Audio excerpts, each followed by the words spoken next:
దేవుని స్తోత్రం. మీ అందరికీ వందనాలు. ఈ సాయంకాల సమయంలో మనం అందరం కూడా మరొకసారి దేవుని వాక్యం ధ్యానించుకోవడానికి దేవుడు మనకి ఇచ్చినటువంటి మంచి అవకాశాన్ని బట్టి దేవుని స్తుతిస్తున్నాను. ఈ యొక్క సమయంలో మరి ఇన్ని రోజులుగా దేవుడు మనందరినీ కూడా కాచి కాపాడి మనందరినీ కూడా సజీవ లెక్కలో ఉంచినాడు. మరి ఆయనకు ఎంతో స్తుతులు చెల్లించే వారమై ఉంటున్నాము. దేవునికి స్తోత్రములు. మరి మొదటిగా యోహాను సువార్త 9వ అధ్యాయము 39వ వచనం నుండి 41వ వచనం వరకు మనం చదువుకుందాము. దయచేసి ఆలోచించండి. యోహాను సువార్త 9వ అధ్యాయం 39 నుంచి 41 వరకు. అప్పుడు యేసు, చూడని వారు చూడవలెను, చూచువారు గుడ్డివారు కావాలను అను తీర్పు నిమిత్తము నేను ఈ లోకమునకు వచ్చి తినని చెప్పాను. ఆయన యుద్ధనున్న పరిసయ్యులలో కొందరు ఈ మాట విని, మేమును గుడ్డివారమా అని అడిగిరి. అందుకు యేసు, మీరు గుడ్డివారైతే మీకు పాపం లేకపోవును గాని చూచుచున్నామని మీరిప్పుడు చెప్పుకొనుచున్నారు గనుక మీ పాపము నిలిచి ఉన్నదని చెప్పాను. దేవుని స్తోత్రం. మరి అందరు బాగున్నారని నేను విశ్వసిస్తున్నాను. మరి మనం ప్రార్థన చేసుకుందాం. ప్రార్థన చేసుకున్న తర్వాత వాక్యంకి వెళ్దామండి. ప్రార్థన చేసుకుందాం. స్తోత్రం నాయన, స్తోత్రం స్తోత్రం స్తోత్రములు తండ్రి. పరిశుద్ధుడాని పాదలకు స్తుతి స్తుతి స్తోత్రం స్తోత్రం నాయన.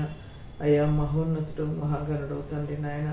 అయ్యా మరి ఈ సమయంలో ప్రభా కొద్దిగా వాక్యం ధ్యానించాలి కనుక నాయన అయ్యా నీ సన్నిధానంలో మమ్మల్ని జ్ఞాపకం చేసుకోమని ప్రార్థిస్తున్నాం. నన్ను నీ యొక్క శిలువ చాటును మరుగుపరిచిన ఆయన మాకందరికీ కూడా కావాల్సిన వర్తమానాన్ని దయచేయమని ప్రార్థిస్తున్నాం. నాలో నువ్వండి మాట్లాడమని ప్రార్థిస్తున్నాను తండ్రి. అయ్యా స్తుతి స్తుతి స్తోత్రం స్తోత్రం నాయన. ఎంతో మంది బిడ్డలు ప్రభా నాయన వాక్యం ఆశతో నాయన ప్రభా వచ్చి ఉన్నారు ప్రభా నాయన. వాక్యం వినాలని ఆశతో ఉన్నారు ప్రభా నాయన. అయ్యా వారందరినీ కూడా మీరు జ్ఞాపకం చేసుకోండి ప్రభా. ఈ వాక్యంలో నాయన తండ్రి ఉన్నటువంటి మర్మాలను నాయన మీరు మాకు బోధించి నాయన ప్రభా తండ్రి మీరే మాట్లాడినాయన మా అందరినీ హృదయాలను తెప్పరిలా చేయమని ప్రార్థిస్తున్నాం తండ్రి నాయన. అయ్యా నీకు స్తోత్రం స్తోత్రం నాయన వందనాలు చెల్లిస్తూ తండ్రి నాయన మరి మీరే ఈ యొక్క కార్యక్రమంలో ఉండి అయ్యా మీ నామానికి మహిమ ఘనత ప్రభావం చెల్లించుకోమని నాజరేయుడైన యేసు నామమును బట్టి ప్రార్థించి వేడుకుంటున్నాను తండ్రి. ఆమేన్.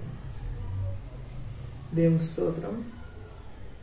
మరి ఇక్కడ ఈ గుడ్డివారి విషయంలో ఒక చిన్న చరణం పాడతాను. చిన్న చరణం పాడిన తర్వాత వాక్యంలోకి వెళ్దాం. ఈ గుడ్డివానికి ఎట్లా ఉంటుందంటే అంధకారం, ఏమీ కనబడదు, ఎక్కడికి వెళ్తున్నాడో తెలియదు, ఏం చేయాలనో తెలియదు.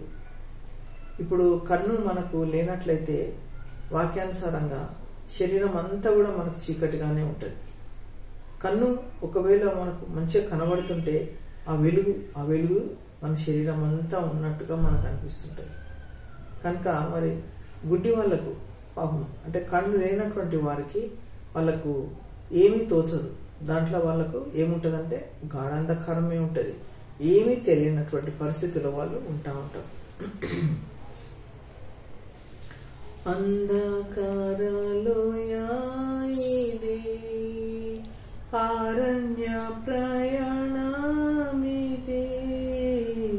అంధకారలోయా ఇది అరణ్య ప్రయాణమిది,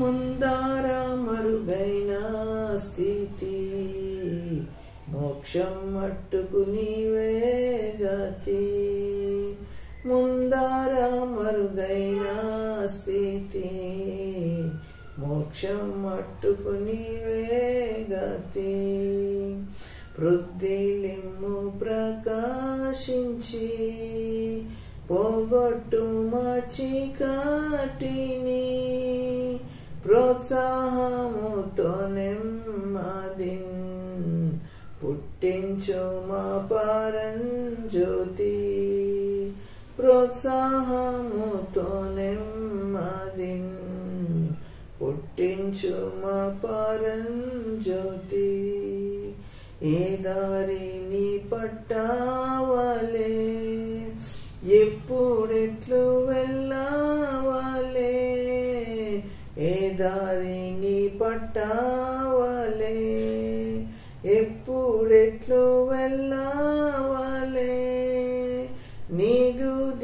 దీపపు స్తంభం నన్ను నిత్యం నడిపింప నిమ్ము.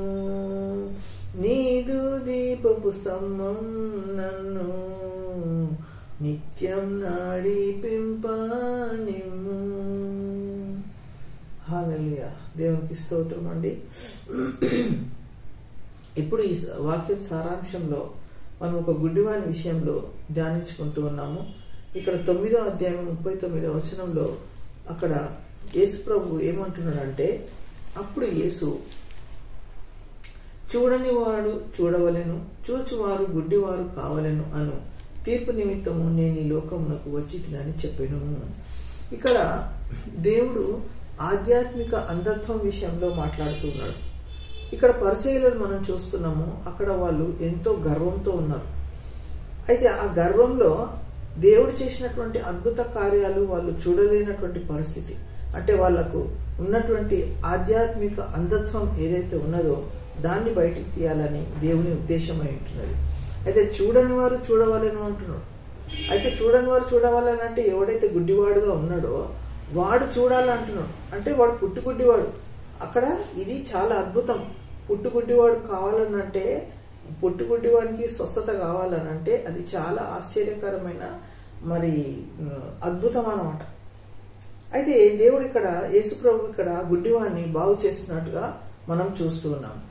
అయితే ఆధ్యాత్మిక అంధత్వము దృష్టి గురించి మాట్లాడుతూ ఈ యొక్క సందర్భంలో యేసుప్రభు వాళ్ళకున్నటువంటి గుడ్డితనాన్ని బయటికి తీసుకొస్తున్నాడు అనమాట. ఇక్కడ ఫిజికల్ గా మనం చూస్తున్న గుడ్డివాడు వేరు, ఆధ్యాత్మికంగా ఉన్నటువంటి గుడ్డివారు వేరు.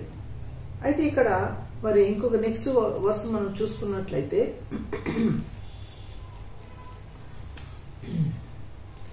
ఆయన యొద్ద ఈ లోకం వచ్చింది. ఆయన యొద్ద నున్న పరిసయ్యులలో కొందరు ఈ మాట విని మేము గుడ్డివారమా అని అడిగిరి. అయితే ఇక్కడ వాళ్ళు గుడ్డివారిని నువ్వు అంటున్నావు కానీ మేము గుడ్డివారమా అంటున్నారు వాళ్ళు. అంటే వాళ్ళకు ఆధ్యాత్మికంగా గుడ్డితనం ఉన్నదని వాళ్ళకి తెలియదు. వాళ్ళు ఏమనుకుంటున్నారు, మాకు అన్నీ ఉన్నాయి, మాకు అన్నీ తెలుసు, ఈయనేది నిన్నమని వచ్చి ఈయన మాకు నేర్పిస్తున్నాడు అని వాళ్ళు అనుకుంటున్నారు. అయితే ఇక్కడ మనము 9వ అధ్యాయం 1వ వచనంలో మనం చూసినట్లయితే అక్కడ ఏమనున్నది, ఫస్ట్ మనము ఇది చూద్దాం. ఏదంటే మత్తయి సువార్త 13వ అధ్యాయం 14వ వచనం చూద్దాం. మత్తయి సువార్త 13వ అధ్యాయం 14. దయచేసి చదవండి. ఇందు నిమిత్తము నేను ఉపమాన రీతిగా వారికి బోధించుచున్నాను. ఈ ప్రజలు కన్నార చూచి చెవులార విని హృదయముతో గ్రహించి మనసు త్రిప్పుకొని నా వలన స్వస్థత పొందకుండునట్లు వారి హృదయము క్రొవ్వినది, వారి చెవులు వినుటకు మందములైనవి, వారు తమ కన్నులు మూసుకొని ఉన్నారు కనుక. అయితే ఇక్కడ యేసుప్రభు ఏం మాట్లాడుతున్నాడు అంటే, ఇక్కడ ఈ ప్రజలు కన్నులారా చూచి చెవులారా విని హృదయంతో గ్రహించి మనసు తిప్పుకొని, అంటే వీళ్ళు ఏం చేస్తున్నారు, ఇక్కడ కన్నులారా చూస్తున్నారు, యేసుప్రభు చేసే అద్భుత కార్యాలు కన్నులారా చూసి చెవులారా వింటున్నారు, మనసారా గ్రహిస్తున్నారు. అయితే మరి వాళ్ళు ఒకవేళ ఇది నిజమే కదా, యేసుప్రభు ఇంత గొప్ప దేవుడు, ఇంత అద్భుతాలు చేసిండు దేవుడు అని ఒకవేళ వాళ్ళు ఒప్పుకుంటే వాళ్ళ అహం దెబ్బతింటది. వాళ్ళకి ఏముంది, శరీరం అంతా విషం, శరీరం అంతా కల్మషం, శరీరం అంతా మరి ద్వేషం. అంటే యేసుప్రభు విషయంలో వచ్చేసరికి ద్వేషం ఉందన్నమాట. అయితే వాళ్ళ హృదయం ఎట్లా ఉన్నదంటే మరి క్రొవ్వినది అంటున్నాడు ఇక్కడ. అంటే వాళ్ళ హృదయం ఎట్లా ఉన్నది, క్రొవ్వినది. వారి చెవులు వినుటకు మందములైనవి. అంటే ఒకవేళ సత్యము ముందుకు వచ్చినా గానీ చెవులు వినడానికి సిద్ధంగా లేవు, సత్యము ఎదురుగా వచ్చినా గానీ కన్నులు చూడడానికి సిద్ధంగా లేవు. మనస్ఫూర్తిగా మనం గ్రహించాలనే ఆ పరిస్థితి వచ్చినప్పటికీ అది కూడా ఏంటిది, ఉండొద్దు, గ్రహింపు అనేది మనకు ఉండకూడదు అన్న సిద్ధాంతంలో వీళ్ళు ఉన్నట్లుగా మనం చూస్తున్నాం. అయితే ఇక్కడ జీసస్ అంటున్నాడు అనమాట, ఏమంటున్నాడు, వారి చెవులు వినుటకు మందములైనవి, వారు తమ కన్నులు మూసుకొని ఉన్నారు కనుక మీరు వింట మటుకు విందురు గాని గ్రహింపనే గ్రహింపరు, చూచుట మటుకు చూతురు గాని ఎంత మాత్రమును తెలుసుకొనరు. అయితే అన్ని కూడా మీరు తెలుసు కానీ మరి గ్రహించనే గ్రహించరంటే మరి మీ హృదయం నాకు ఎంతో దూరంగా ఉందని ఇక్కడ యేసు ప్రభు మాట్లాడుతున్నట్టుగా మనము చూస్తున్నాము. అయితే ఇంకొక మాట, మరి గుడ్డివాని విషయంలో అదే యోహాను సువార్త 9వ అధ్యాయానికి వచ్చేసరికి అక్కడ యేసు ప్రభు వారిని ముట్టి స్వస్థపరుస్తున్నాడు అన్నమాట. 9వ అధ్యాయము చదవండి, 3వ వచనం, మొదటి నుంచి 3వ వచనం చదవండి. ఆయన మార్గమున పోవుచుండగా పుట్టుగుడ్డి అయిన ఒక మనుష్యుడు కనబడెను. ఆయన శిష్యులు, బోధకుడా, వీడు గుడ్డివాడై పుట్టుటకు ఎవడు పాపం చేశాను, వీడా వీని కన్నవారా అని ఆయనను అడగగా, యేసు, వీడైనను వీని కన్నవారైనను పాపం చెయ్యలేదు గాని దేవుని క్రియలు వీని యందు ప్రత్యక్షపరచబడుటకే వీడు గుడ్డివాడుగా పుట్టాను. పగలున్నంత వరకు నన్ను పంపిన వాని క్రియలు మనము చేయుచుండవలెను. అయితే ఇక్కడ మనం ఏం చేస్తున్నాం అంటే వీళ్ళు అడుగుతున్నారు అనమాట, శిష్యులు ఏమని అడుగుతున్నారు, వీరు గుడ్డివాడే పుట్టడానికి వీని పాపం కారణమా, వీళ్ళ తల్లిదండ్రుల పాపమా అని అడుగుతున్నాడు. అడుగుతుంటే అక్కడ యేసుప్రభు ఏమంటుండే, వీడైనను వీని కన్నవారైనను పాపం చేయలేదు కానీ దేవుని క్రియలు అంటే దేవుని నామానికి మహిమ రావడానికి వీడు గుడ్డిగా పుట్టినాడని అక్కడ యేసుప్రభు చెప్తూ ఉన్నాడు అనమాట. అయితే ఇంకా మనము కింద కొంచెం చూసినట్లయితే 6వ వచనం చూడండి. ఆయన ఇట్లు చెప్పి నేల మీద ఉమ్మి వేసి ఉమ్మితో బురద చేసి వాని కన్నుల మీద ఆ బురద పూసి నీవు సిలోయాము కోనేటికి వెళ్లి అందులో కడుక్కొనుమని చెప్పాను. సిలోయాము అన్న మాటకు పంపబడిన వాడని అర్థం. వాడు వెళ్లి కడుక్కొని చూపు గలవాడై వచ్చాను. కాబట్టి పొరుగువారును అయితే ఇక్కడ యేసుప్రభు ఏం చేసిండు, ఉమ్మి వేసిండు. ఎక్కడ? బురదలో ఉమ్మి వేసి ఆ కన్నుల మీద ఆ బురద పూసిండు అనమాట. పూసి తర్వాత ఆ సిలోయం అను కోనేటి దగ్గర అక్కడ వెళ్ళి నువ్వు ఆ కళ్ళు కడుక్కున్నట్లయితే నీకు స్వస్థత జరుగుతుందని అక్కడ యేసుప్రభు చెప్పినట్టుగా మనం చూస్తున్నాం. అయితే ఈ కార్యాన్ని వాళ్ళకు డైజెస్ట్ కావడం లేదు అని మనం అర్థం చేసుకోవాలి. చూడండి, వీళ్ళు ఎన్ని అనుమానాలు వస్తున్నాయి వీళ్ళకు. ఫస్ట్ డౌట్ ఏంటిదంటే వీళ్ళకు 9వ అధ్యాయం 10వ వచనంలో చూడండి, ఫస్ట్ ఒక డౌట్ వస్తుంటది వాళ్ళకి. వారు నీ కన్నులెలాగూ తెరవబడనని వానిని అడుగగా వాడు, యేసు అను ఒక మనుష్యుడు బురద చేసి నా కన్నుల మీద పూసి నీవు సిలోయామను కోనేటికి వెళ్లి కడుక్కొనమని నాతో చెప్పాను. నేను వెళ్లి కడుక్కొని చూపు పొందితినెను.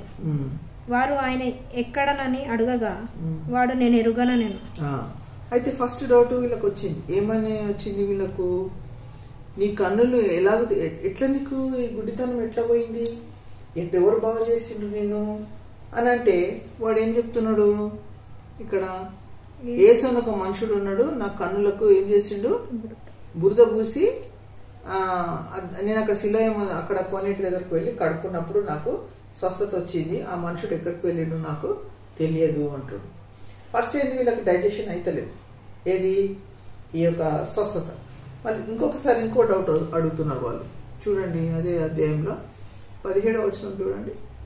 కాబట్టి వారు మరలా ఆ గుడ్డివానితో, అతడు నీ కన్నులు తెరిచినందుకు నీవు అతని గురించి ఏమనుకొనుచున్నావని అడుగు. అయితే నేను ఆయన ముట్టిండి స్వస్థపరచును కానీ ఆయన గురించి నువ్వు ఏమనుకుంటున్నావు, ప్రవక్త అనుకుంటున్నావా, దేవుడు అనుకుంటున్నావా, ఏమనుకుంటున్నావు అని ఈ పరిశీలు మళ్ళీ వచ్చే గుడ్డివాడిని ప్రశ్నిస్తారు. అడుగుగా వాడు, ఆయన ఒక ప్రవక్త అనెను. వాడు గ్రుడ్డివాడయుండి చూపు పొందెనని యూదులు నమ్మక చూపు పొందిన వాని తల్లిదండ్రులను పిలిపించి, గ్రుడ్డివాడై పుట్టెనని మీరు చెప్పు, మీ కుమారుడు వీడేనా? ఇంకొక డౌట్ వచ్చింది. 2 సార్లు అడిగిండ్రు, ఎట్లా నీకు బాగైందంటే అప్పుడు చెప్పిండు. మళ్ళీ సెకండ్ టైం అడిగిండ్రు. ఏమని అడిగిండ్రు, నీకు ఎట్లయింది? మళ్ళీ ఏ వచనంలో అది 17వ వచనంలో ఏమంటున్నాడు, కాబట్టి వారు మరలా గుడ్డివానితో అతడు నీకు మళ్ళీ అడుగుతున్నారు. అంటే వీళ్లకు యేసు ప్రభు ఆ అద్భుతం చేయలేదు అని చెప్పాలా. ఆ కన్నులు ఎట్లా తెరవబడ్డాయో తెలియదు మాకు. మొత్తానికైతే యేసు ప్రభుకు ఆ ఘనత రావద్దు, ఆ మహిమ రావద్దు అని వాళ్ళ ఉద్దేశం. అయితే ఇంకేం చేస్తున్నారంటే ఆ గుడ్డివాడిని తల్లిదండ్రులు కూడా పిలిచి అడుగుతా ఉన్నారు. అంటే మరి నిజంగానే ఈయన గుడ్డివాడుగా పుట్టిండా, మరి ఈయనకు ఏమైనా అద్భుతం జరిగిందా అని వాళ్ళు ప్రశ్నిస్తున్నారు. అయితే అప్పుడు ఏం జరిగింది, వాళ్ళు కూడా ఏమన్నారు, పేరెంట్స్ ఏమన్నారు, అందుకు వాని తల్లిదండ్రులు వీడు మా కుమారుడనియు వీడు గుడ్డివాడుగా పుట్టెననియు మేము ఎరుగుదుము. అయితే వాడు గుడ్డివాడుగా పుట్టినని మాకు తెలుసు, మేము వాళ్ళ తల్లిదండ్రులు, మేము వాళ్ళ తల్లిదండ్రులమే. తర్వాత ఇప్పుడు వీడెలాగూ చూచుచున్నాడో